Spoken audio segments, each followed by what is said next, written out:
மத்திய அரசோட பாராமுகம் மற்றும் ஓரவஞ்சனையால் தமிழ்நாடு பல ஆண்டுகளாக பாதிப்பு அடைஞ்சுக்கிட்டே தான் வந்துட்டு இருக்கு.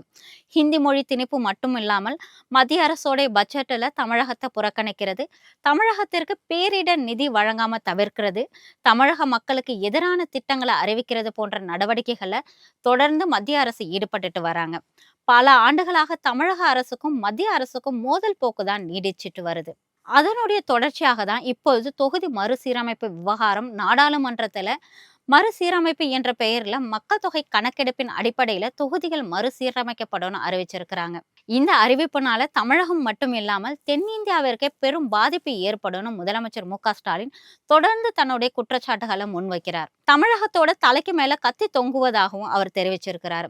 இந்தி திணிப்புக்கு எதிராக தமிழகம் போராடி வெற்றி பெற்றது போல தமிழகத்திற்கு பாதகத்தை ஏற்படுத்தக்கூடிய மத்திய அரசோட இந்த தொகுதி மறுசீரமைப்பு சூழ்ச்சியும் தமிழ்நாடு முறியடித்தே தீரும்னு அவர் சொல்லியிருக்கிறார்.